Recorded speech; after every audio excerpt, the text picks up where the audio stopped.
Welcome to Volume 7 in the series, WSÁNEĆ, the Saltwater People, with Robert Clifford. This series is dedicated to learning about the unique and rich history of the WSÁNEĆ saltwater people and their traditional connection to their Salish Sea homeland, including S DÁYES, South Pender Island. Robert Clifford is a member of the Tsawout First Nation. He is an assistant professor at the Pender Allard School of Law at the University of British Columbia. He will speak about some of his PhD research, which explore the ways that WSÁNEĆ laws are generated by and reflect the values, philosophies, lands, and worldviews of the WSÁNEĆ people. He will also explain how the complexity of attempting to fit aboriginal law into Canadian law has layers of challenging issues, and will provide insight by examining some of those issues. He will speak about what it means to take in traditional WSÁNEĆ stories and have a living relationship with them in order to make them a part of you. That and so much more. This recording was made in February of 2024 on the grounds of the WSÁNEĆ School Board. I am your host, Chris Wakaluk, and it is my pleasure to present this series to you. This series is made possible with grants administered by the South Pender Historical Society. I would also like to thank my co-interviewer, Robert Dill, president of the SPHS. Without his help, this interview would not have been possible. Both of our voices have been extracted from this final audio in order to give maximum time and clarity to the interviewee to communicate and share their stories. Thank you for listening. Here is Robert Clifford's story.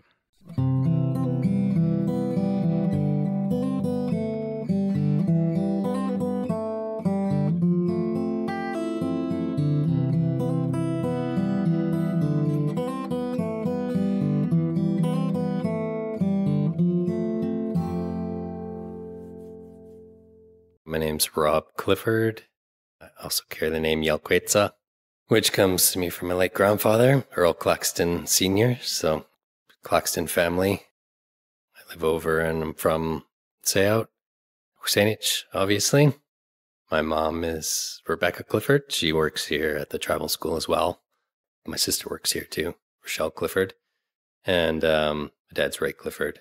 And in this building here, like the old schoolhouse, my grandpa used to do a bunch of the language work in here and some of the other buildings. So yeah, very proud and honored to carry his name and to try and, I guess, follow in his footsteps in some ways, but doing my own work in my own kind of way.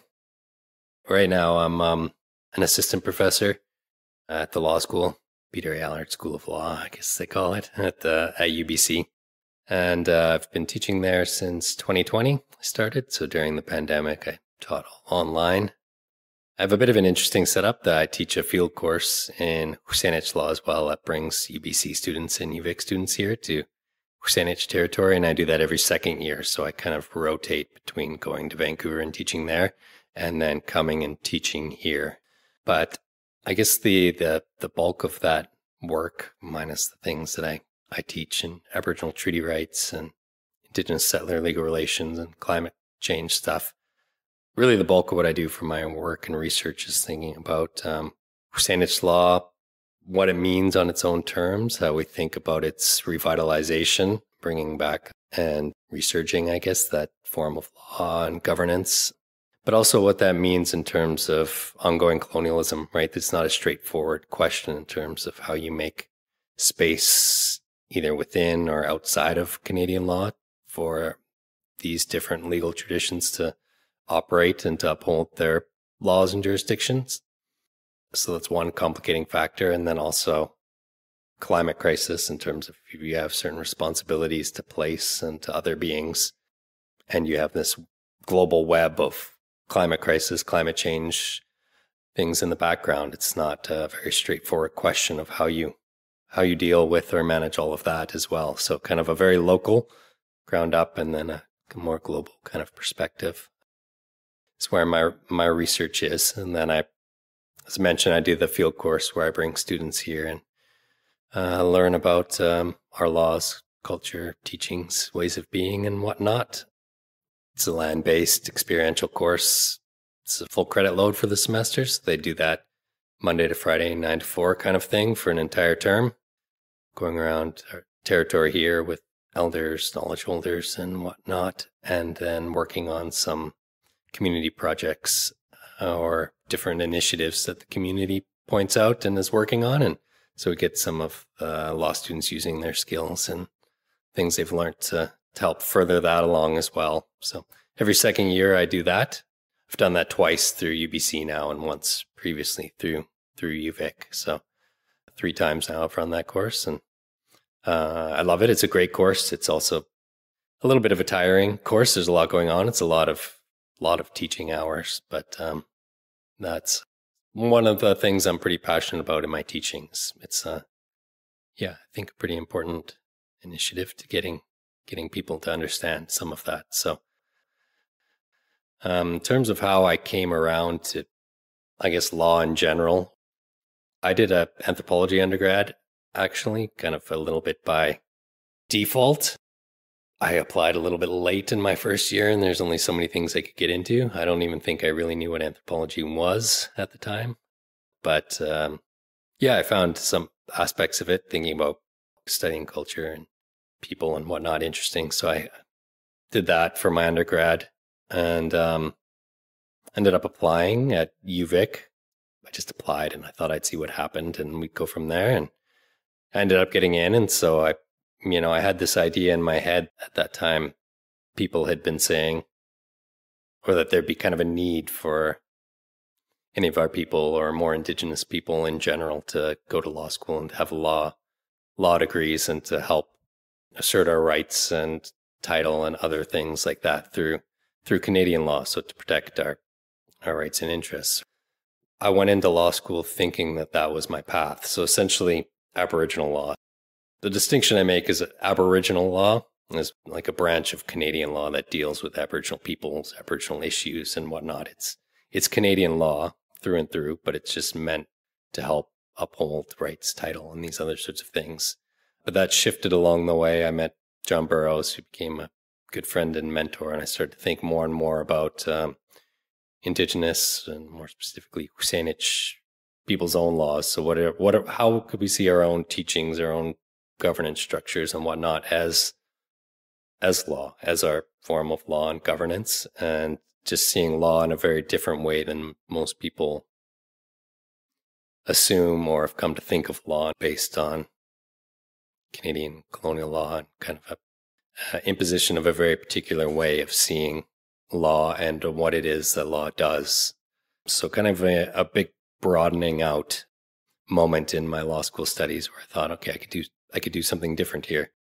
So I did go on to article and briefly practice at an Aboriginal law firm, but there was a moment where I got offered an associate position at the law firm and I got into a master's program, and it was a bit of there's a lot of different factors in terms of what you want your lifestyle and other things to look like.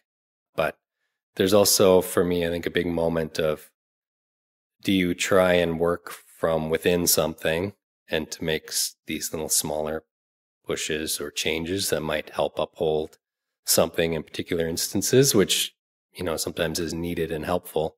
Or do you step back and think a bit of a bigger picture and, question whether that system is doing a lot of the work of colonialism still, but allowing you to make certain gains, but funneling you down a particular path? And how might you think of things entirely differently? And that's the path I ended up choosing. And I guess it's to a certain level valuing more than another, or being attracted to more than the other. So I got into a master's program, Masters of Law at UVic.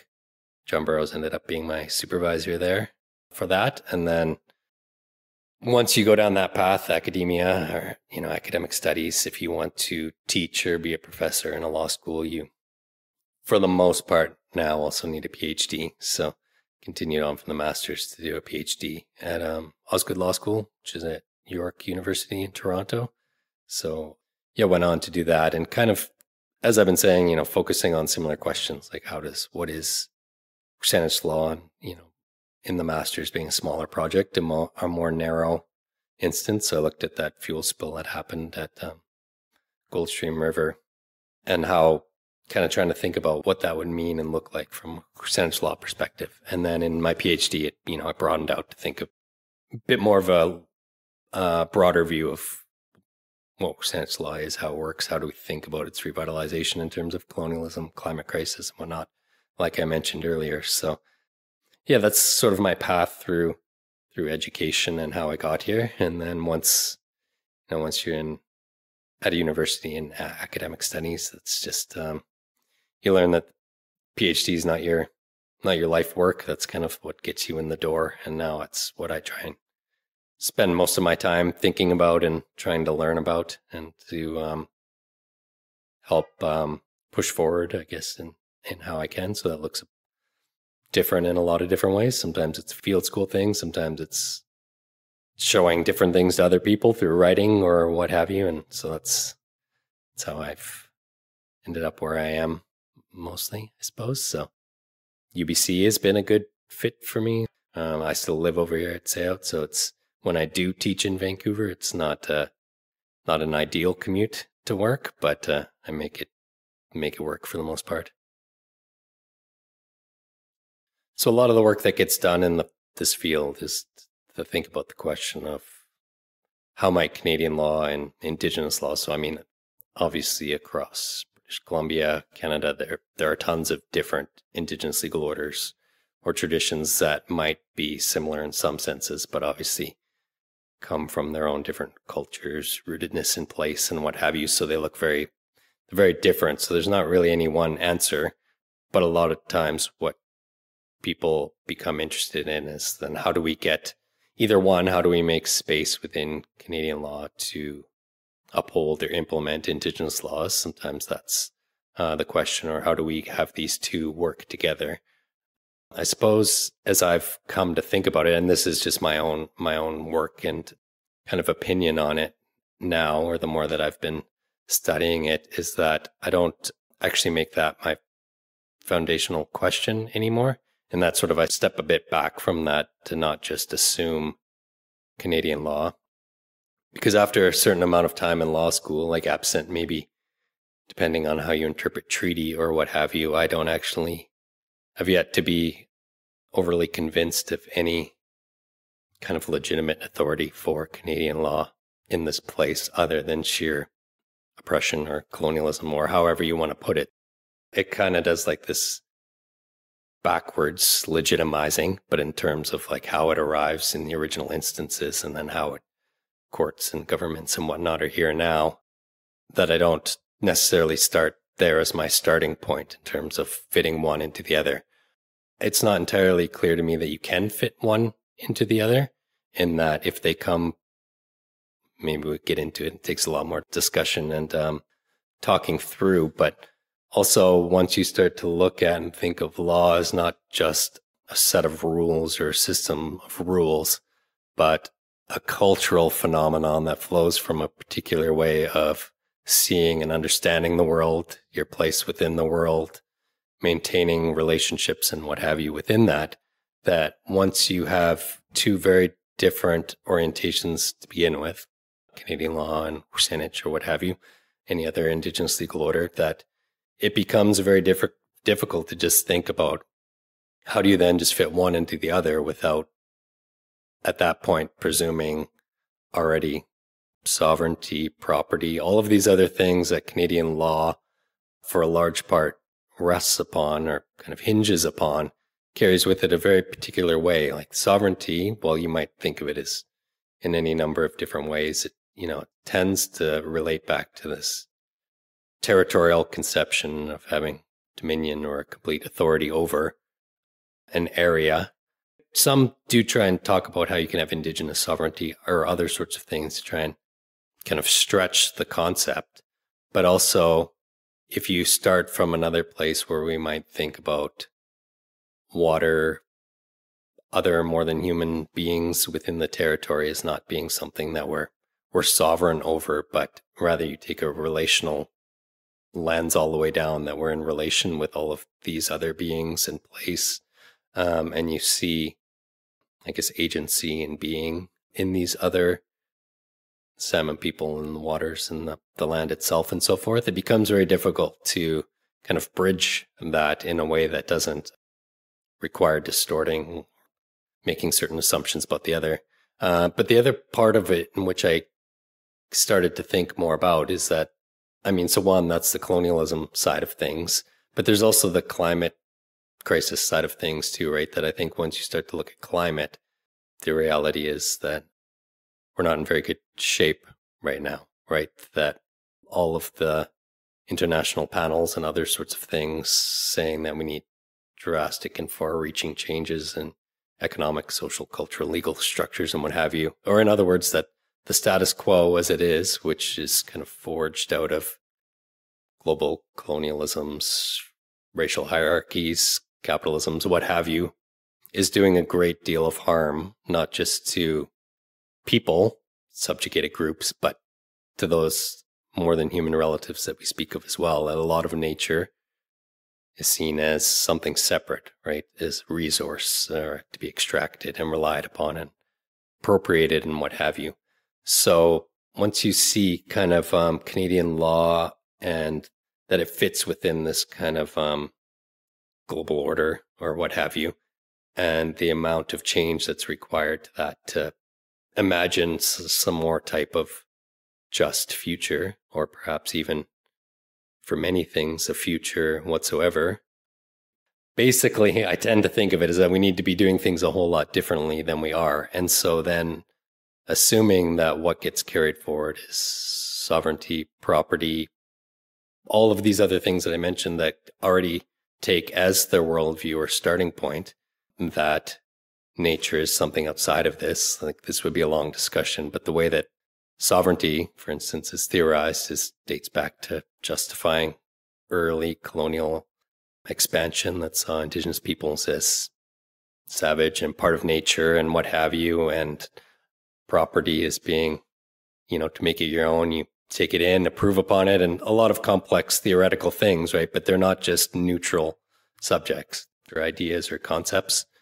They're doing a lot of work that is, one, has caused and continues to perpetuate these types of harms, right? So I guess that's a long-winded way of saying that once we think of colonialism as a kind of ongoing structure and climate crisis as something that needs to be addressed, but it's not just kind of a thing out there, but rests on a particular way of understanding how the world is organized, thought of, treated and whatnot, that it makes more sense to me to not try and then just think about how do we fit SÁNEĆ law, Indigenous law into something that's already there, but more so what would we need to do to imagine a different future that is anti-colonial, that doesn't try to just continue on with what we have, but is something that would be far better and more just, I suppose.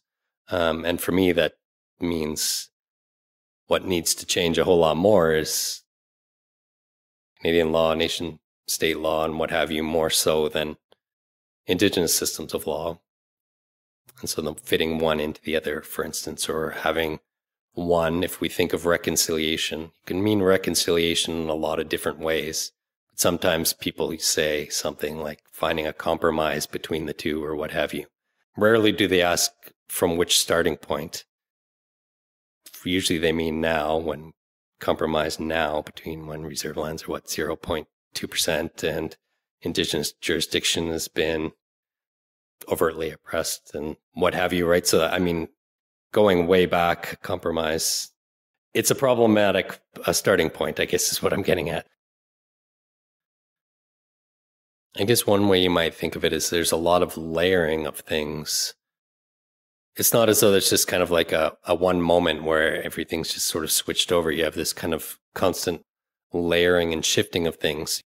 One thing that I found helpful recently in reading a book of Cheery Pasternak, who I really like, if you think of just in terms of jurisdiction, right? So jurisdiction is like the ability to speak the law, or to have, maybe authority over is not the exactly right word, but to speak to what laws will apply in that area. So we might think of that in terms of the 13 moons, or if our Nakimit, where we have different family connections to certain fishing locations or hunting grounds or what have you, that there already was a system of law and jurisdiction in this area. For instance, the soft borders between us and Lekwungen or Couch and Lummi and what have you, and how it is that we lived and interacted in these areas among people and others, right? But then you start to get this process of layering over. Like lots of people will speak now about the international border, through WSÁNEĆ territory, and that restricts one movement in and across that for us easily, but also does a lot of other things, right? So more recently, there's been efforts to try and protect Kwalmachin, southern resident killer whales, right? But if you have Canada trying to do one thing and the States trying to do another thing, it's these invisible lines. The orcas don't know about these invisible lines that are out there, right? But those levels of drawing lines create a lot of different tensions, right? Same with, I had a group of students trying to think about how do we restore shellfish beds in terms of if people would go out and harvest clams to eat, and now we have basically blanket closures over almost all shellfish harvesting beds.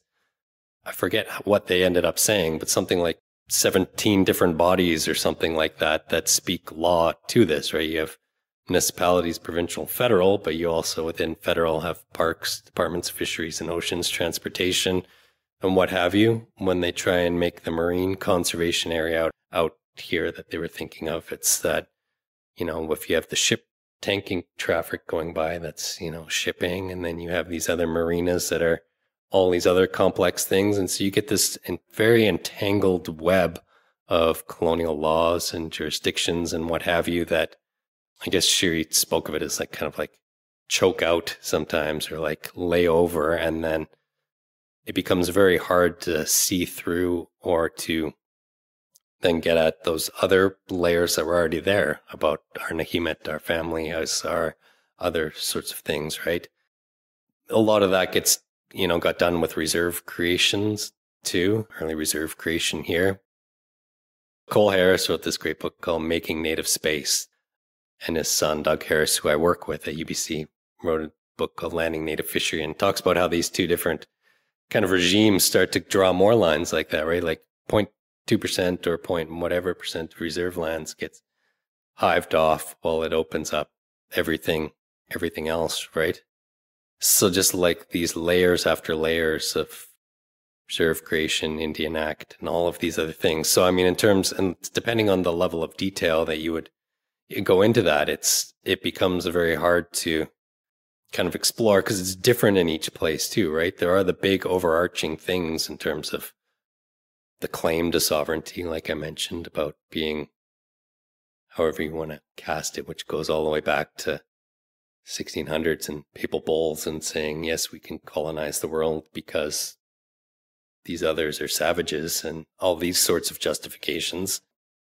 But then in places, very specific places, each one looks a little bit different, right? In terms of the airport or the ferries or what have you, and how it is that these particular things got hived off and used for certain purposes, the Malad Highway, and then they become important and things get bundled up around them. So another term that gets used is critical infrastructure, right? Like, so now when you see things like Tsawout or Trans Mountain Pipeline or other things, like these things get talked about as being critical for Canada as a nation state. So that the type of jurisdictional, regulatory, police courts, all of this kind of get lumped around it to protect that, because that's what fosters and perpetuates Canada as a nation state, but as a colonial nation state too, right? Like that's the ongoing continual reproduction of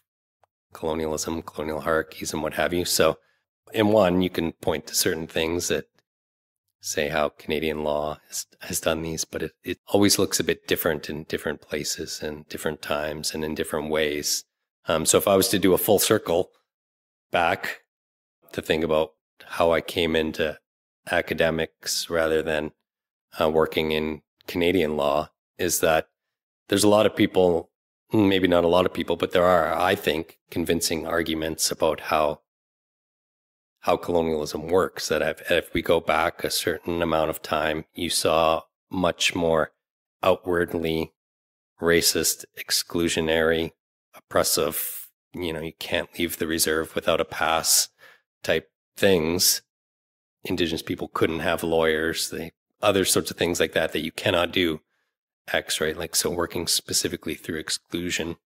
That there's others now that point to more, I guess you might call it incendiary ways that colonialism works through inclusion, right? That when you get pushed into Canadian law, Aboriginal law, that yes, you can get important victories in legal cases, I guess you might say. Sometimes you might uphold important rights or what have you, but also as a general trajectory or stream of things, that just like the modern day treaty process, for instance, like if you see what Cowichan's working on that next door, it's like, okay, well, think of what it is, maybe 85, 90%, like give up outright claim to 85, 90% of your territory right off the bat. And then we'll talk about the other bit about how we compromise, about how your treaty might work in these areas in terms of whatnot. And that'll be structured along a kind of liberal democratic thing that means you have to have XYZ in place and what have you. So this process of inclusion, same with what you might get protected in Aboriginal laws, you get funneled down a certain path that's already presuming, like if I go back to talk about a very particular way of seeing the world, understanding the world and what have you, you get funneled deeper and deeper into that. And it limits how far outside of that you might ever be able to get. So if you start off by saying, I actually have a very fundamentally different thing that I want to say and uphold and protect, is that I have a very particular understanding and relationship with Tsawout First Ancestor, water, rain, and what have you, and to protect that, and you try and go to court to protect that or what have you, it's what happened for me is I lost a lot of. I don't see Section 35 or Canadian law as being any type of answer to getting me to anywhere where I want or hope to get, I suppose. In fact, often I see it as being quite the opposite, that you become, I don't know, millions and millions and millions of dollars in debt over the span of fighting for 30 years to get a very truncated type of something in the end, which doesn't actually, we go back to the climate thing and the other sort of thing, actually solve much of what you set out to do with in the first place.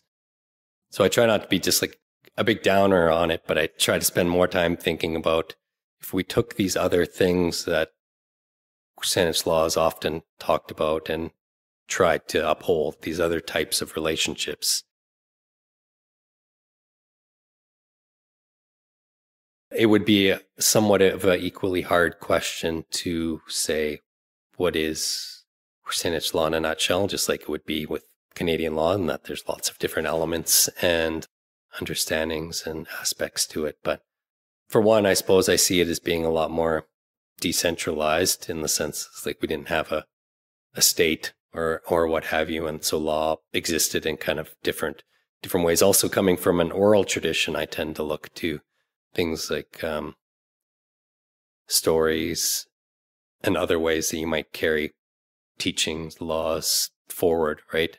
The way that I have come to think about ours is that we have a lot of different stories for it's being very kind of place-based, I suppose. It's either tied to beings more than human beings that move in and through WSÁNEĆ territory, so multiple stories about Smiath, deer or salmon or what have you, but also stories tied very particular to places. And not far from us, people will often talk about the story of Clifford, about how we became, or when we said we would become known as the WSÁNEĆ, or the emerging people.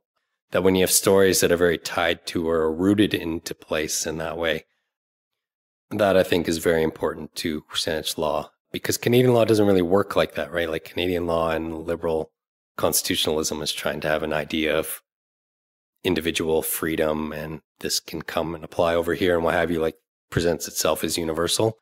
But once you start to root in place like that and to focus on relationship, that I think that place has a very important role. So we might think of islands too, that when you say I mean, I could go into each of the stories. I don't know. I know we're in a series of podcasts here, and we've probably had others who've spoken about these stories. But we think about Tleches, or relatives of the deep islands, who were thrown out by Khels when they were created out into the ocean and were given the law, I would say, about to look after the SÁNEĆ people, and that we would in turn look after them. That you have this kind of broad orientation about being in good relationship with islands, but each of the islands are different and have had different things happen. Tlaltas, James Island's a dynamite factory on it, golf courses and what have you. So I often say it like this, what it means to be in good relation is always context specific, right? Like you wouldn't say, what does it mean to be a good wife, husband, parent, partner, what have you, by just saying, oh yeah, you just do this or whatever, right? Sometimes it requires listening. Sometimes it requires nudging. Sometimes it requires hugging. Sometimes it's not. Like it's not, when people hear the word relationship, sometimes they just think, oh, that's just some romantic whatever. It's like, no, it's, once you think of relationships all the way down about what does it mean for me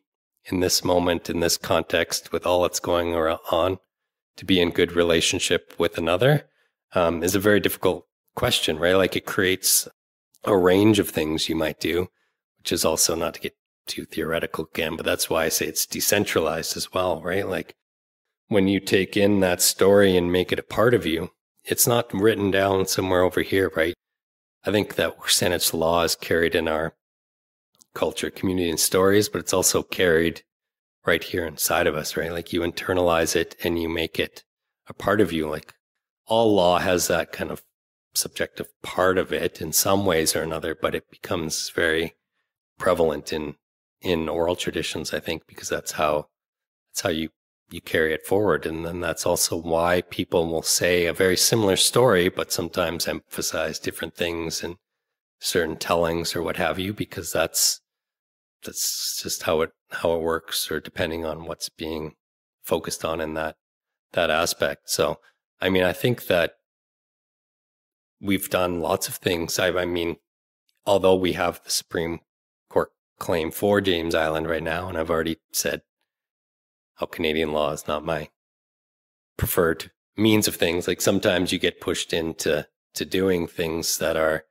okay, if we actually have an obligation here, like, yes, that is using Canadian law, but one way of trying to uphold that responsibility that we have to care for that island, right? Because that dispossession that's happened through property and other sorts of things that we talked about, how you cannot walk past the high water mark now without that being trespassing, right? That responsibility or law to care for that place and to be in relation to that place has been taken away. So it's a dispossession in one sense, like a physical, it's been taken, stolen. It's a dispossession in another sense, that our laws, our responsibilities and obligations have also been flattened over and taken away, that we cannot go to that place and uphold our laws and obligations anymore. But we do it the best that we can. I think that when that paddle for Tlaltas was arranged, we went out and paddled around the island. I wrote about how I think that in itself was one aspect of upholding SÁNEĆ law.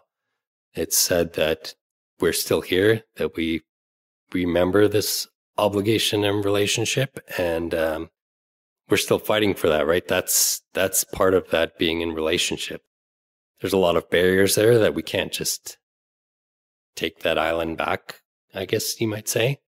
That's part of it, right? So that whole land back thing there's a lot of layers to that too, right? Because land back, even if you get it back, that layering of jurisdiction and stuff that I've mentioned is so complicated that Sisquanum came back with this, but you got to put environmental covenants on it and do all of these other things, or it can look all bunch of different ways, but it's hard to disentangle all of that, that colonialism that's there, I suppose. So one thing that I do is I very much try and honor and carry forward what I've been privileged enough to have elders share with me, right? So I try and take that and to make that at the root of what I do, and then to try and think about, okay, well, how do I explain this to people who are in law, that understand law in a certain type of way, and then say, okay, well, our law looks like this, and here's how it's different. So then I get into talking about things in a kind of theoretical-ish type of way, I guess. So it becomes like a hard balance for me to try and walk between those two, because on the one hand, it's that people take different approaches in Indigenous law. So not everybody who does Indigenous law work will explain it in the way that I explain it. Some take more of approach that you can look to stories to actually kind of take out laws, or that there's laws kind of embedded in stories that way. Whereas when I speak of stories as always being, I guess I talk of them as just always being like a snapshot of a particular time and telling, and that they're pointing to relationships that then you then live and are always kind of moving and dynamic. And so it's not about just like searching for a particular rule, but more so trying to take that in and make it part of you, I suppose. There are differences in the way that people doing this type of work that I do go about that. But I suppose I always try and honor and follow what elders have said, that they're always kind of pointing back to, here's our stories, here's our beliefs. Like, I think you have interviewed Jacinton, and, he'll often say to, when we're at government tables, like, here's our beliefs. Like, we can't let that go. You can't tell us just to get rid of that. And it's, I think it's at a very deep level where it's, well, you could look at it a few ways. Like, it's not even just a refusal. I don't think he just means it as like, we could give that up, but we're not going to. You shouldn't ask us to. I think it's actually also a level of like, you actually cannot, like, you actually just cannot do that. That it's seeing that these relationships are there, whether you acknowledge them or not, right? Like, Canadian law tends to try and look at things in a kind of compartmentalized sort of way. In other words, like a narrowing down to the law works this way in this instance, or what have you. Whereas I tend to see things, or tend to try and look at Saanich law as like an opening up. Now, once you start to talk about one relationship, there's all of these other relationships too, and it kind of moves in the opposite way. And I kind of say it jokingly sometimes to people who don't get it, or are maybe used to something like this. But when I talked about that fuel spill at Goldstream, and I came to ask Jacinton about it, and he started telling me about Smythe and islands and all of these other things. And it's, at the time, you can think, I don't know, maybe struggle in some sense of like, okay, how do deer and islands relate to the fuel spill at Goldstream in a way that's, and I don't even think I went in with as narrow a conception as law as some might, but some might think, okay, well, that's not even, you might even just think that that's not relevant or what have you, right? But I guess that's that opening up, that once you start teaching about relationality as a first starting point, right? So I guess I tend to think of it as like, and I take this from Kevin Paul, who was another one of my teachers. He wrote about this, about Tnuxon or mallard. He says, like, if you say mallard in English, it brings to mind the image of a duck.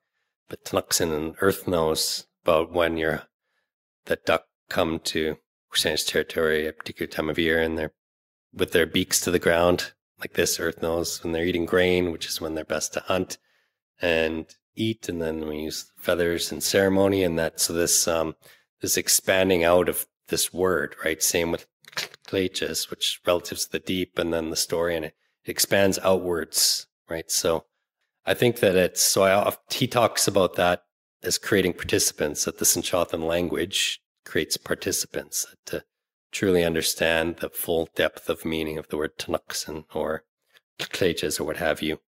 You become a participant in that relationship.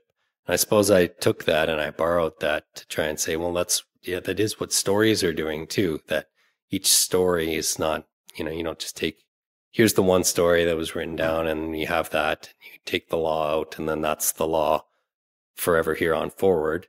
I mean, you can have some aspects of things that are contained in that way, but I tend to look at it as like, okay, that's the snapshot, one telling at one time, but it's really pointing to these other layers of relationships that are in these stories. And then it's up to you to go out to try and take that in, to live and to continually be a part of that, to see yourself in relation to all of these other things that are going on. So I guess that's when I think of it as being a bit more decentralized, because there's not one right way to do that, right? It looks a bit different for everybody. And that's just kind of the nature of it. I think there's a bound of, you have stories about being in bad relationship too, right? And then certain corrections to behaviors or what have you. You're not free to just do anything, I suppose. But yeah, so I think when I go back to what Sinkton was teaching me when I asked about Goldstream, I think step one was that, right? Like, it was like, okay, see relationally and see yourself in all of these different ways. And then it shifted the way that the questions that I asked about that spill. It wasn't just like, okay, how does Saanich law respond to and fix this spill then, for instance? It was more like, okay, well, what was even the harm that happened here then?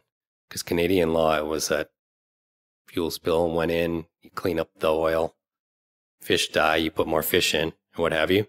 Well, Saanich law, that's ceremonial bathing location, and we talk about Slamuch, first ancestors meant to wash us, wake us, strengthen us when we go do bathing ceremony and other things. So it becomes, what you're responding to even becomes seen in a different way. And then so how you go about doing it becomes different.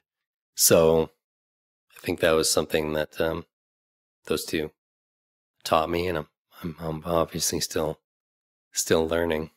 But that's what I try to do. I guess when I say I try to honor that and carry that forward, it's also, I borrowed this from Kevin Paul, but that's why I named my dissertation "The Old People Are the Song and We Are Their Echo," because that's the way that echoes work, right? Like, you have the voice that goes out, but it's always reverberating back based on context and other things. It's this kind of dynamic interplay. I don't know. There's something just about it when he wrote that down, or that came from a dream that he had, I guess, and he shared those words. And I was like, I don't know, it just meant something for me, and I tried to capture that, I suppose.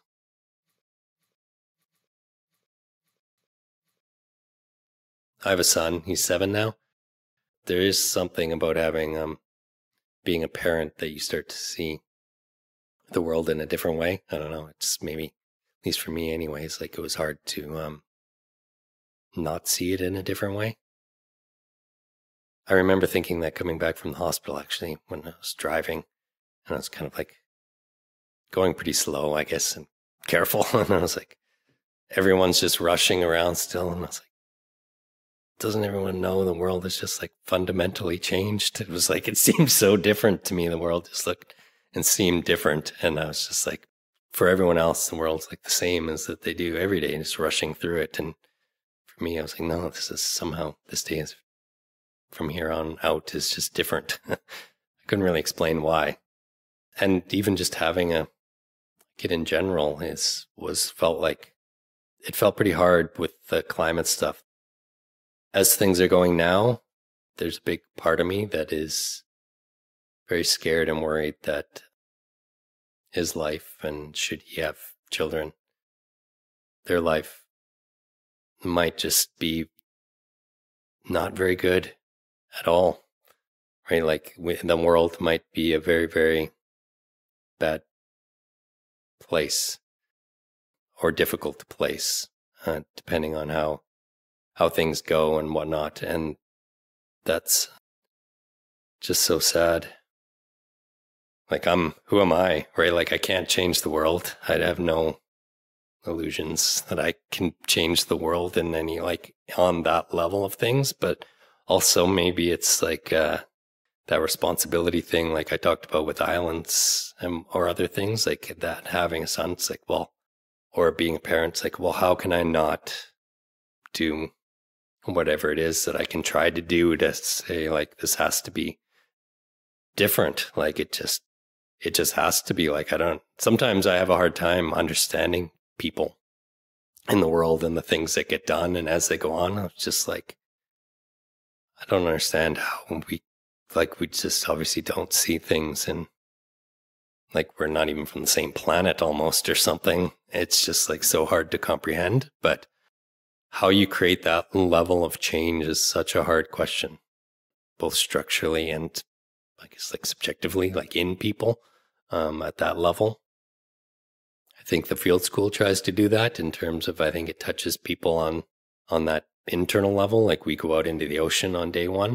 If we're going to talk about water and Slamuk, it's like we're not just going to talk about it. We're going to go into the cold ocean and we're going to feel water, and we're going to look at the tankers out there, and we're going to try and think about it in terms of what this actually means, and then what is actually at stake if you think about it in that way.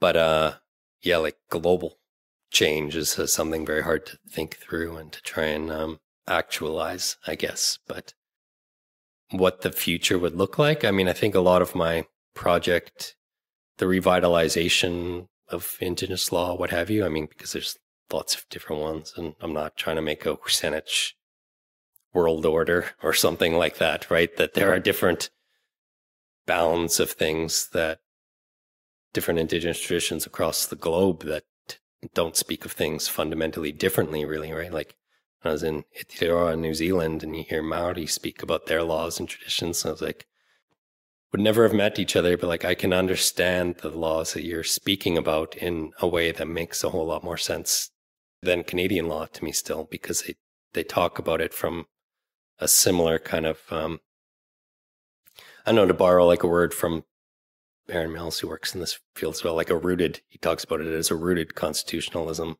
like something that comes out of that relationality, I suppose. So even though the laws and systems and governance and all of that might look a bit different in terms of how they organize that there's still kind of like this rooted element that you can look and say, okay, I understand that, and that can work over here, and this can work over here, and it all makes sense. But I think what I've started to see and realize more is that, and this goes to the global thing too, right? That it's not just, I'm not talking about climate change in just like an abstract kind of way either. It's also that there's another type of dispossession or harm that's happening from the lens of WSÁNEĆ law, right? When you think about acidification of oceans, or there's CO2 in the atmosphere equally here as opposed to anywhere else, then that's one of those threads of relation that we don't always see, right? Like, it doesn't matter to me that oil, fossil fuel, whatever else is being burnt over there. That's not just some law for territorial bound state X or whatever, that is creating impacts in the airs, waters, trees, and everything here that is a violation of WSÁNEĆ law as far as I'm concerned. And that is something that I should be able to speak to regardless of whether I live, am, or am from there or what have you, that is having impacts everywhere, right? So it's really trying to think through what are those deep structural things and what are they doing in places here too, and why does that matter? That no longer does that, it never worked, but no longer does that narrative work that colonialism has always done, that's away and out of sight and is something else, right? Like, that's not, when we think of that, there is no more away like that anymore. There never was, but now it's just now, I think, perfectly obvious that just isn't the case, and that they can't work that way. So, I mean, one thing that I think about is, like, I think you interviewed my auntie Belinda Celilia with this, and she talks a lot about the 13 moons and how it's climate change is, I don't know, you might say disrupted or what have you, that used to, like, one example she'll talk about is how the blooming of ocean spray would trigger or indicate the peak of the sockeye run, which then move into the first salmon ceremony and all kinds of other law and governance type things. But that now that when ocean spray blooms doesn't necessarily exactly correlate with when the peak of the sockeye salmon run is here. But to me anyways, it doesn't it's not what she's saying either. It's like, it doesn't mean that the 13 moons calendar or governance structure is broken, right? You could actually look at it as showing that it's working very well, that it's still that process of seeing and acknowledging these different indicator species and relations, and that very form of governance and observation is pointing to something that we know in other ways now too, that something funky is going on here, right? Like these impacts are causing strains and different reactions in relationships. Then it becomes the question then of, then what do you do?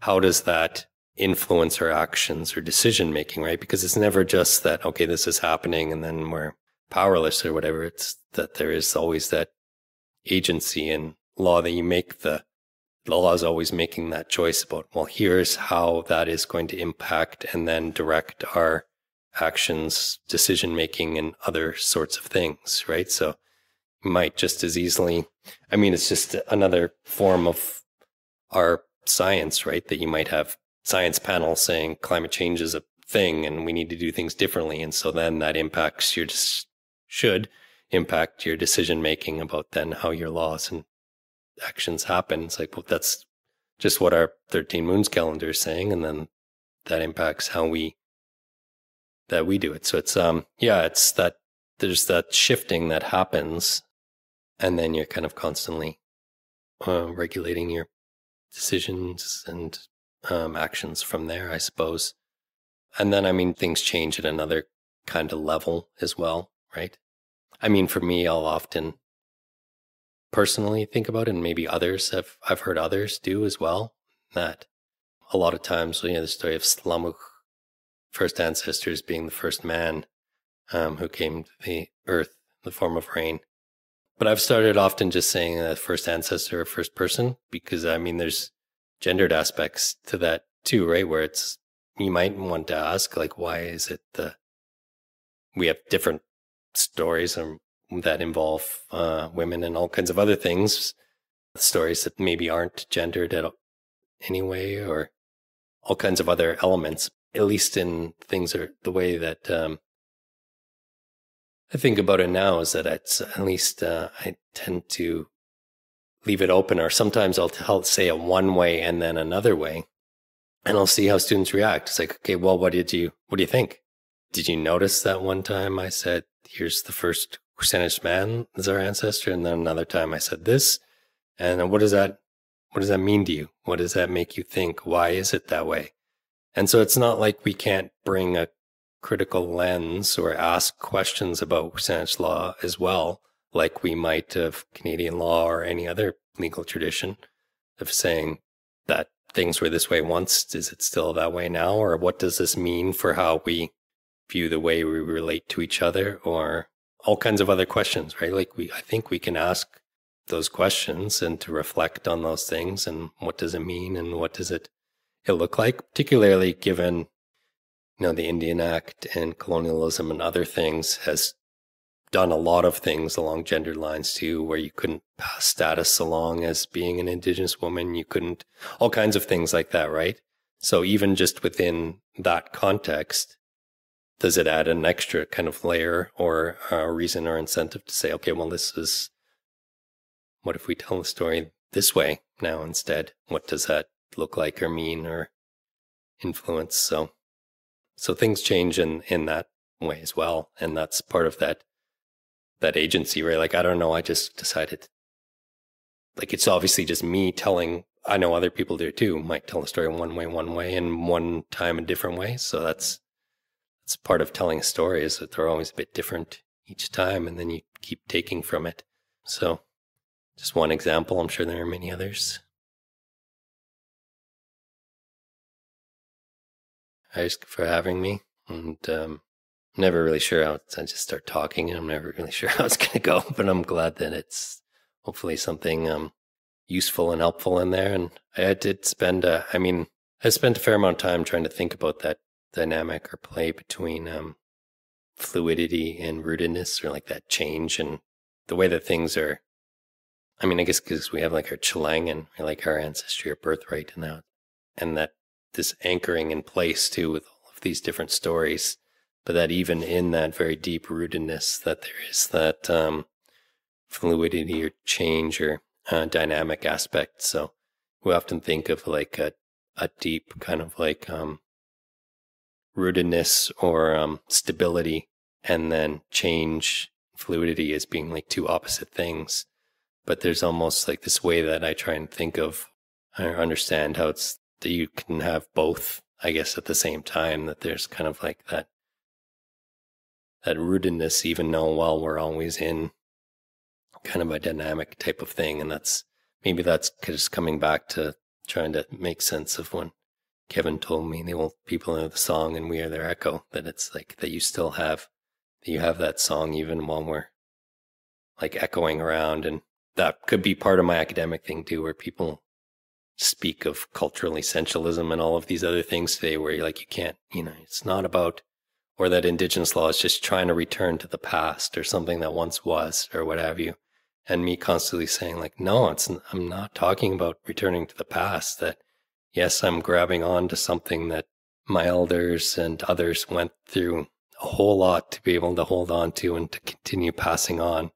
But that doesn't mean that what I'm talking about is going to be exactly the same. It's that we constantly make the choice and the decision to hold on to that and to bring it forward into what we do each time. So it's always dynamic too, that it's both that rootedness and that fluidity in the same moment, I guess. So it's another hard thing to explain to people, or to like try and emphasize, because people always think you're just trying to go back, and it's not what any of this is about. It's also why I've been talking about climate in the future and what you want things to look like. You asked me what I want things to look like for my son or for others. I guess it's carrying some of that forward, and I just try and do my the best I can with what's been, like I said, honored enough to be shared with me, and that I try to carry forward as best I can until hopefully someone else one day carries it too. Thank you very much to Robert for doing this interview. This interview and the entire series has been made possible with funding from the Capital Regional District, the Pender Island Community Resource Center, the WSÁNEĆ Leadership Council, WSÁNEĆ School Board, the Pender Islands Museum, and the South Pender Historical Society.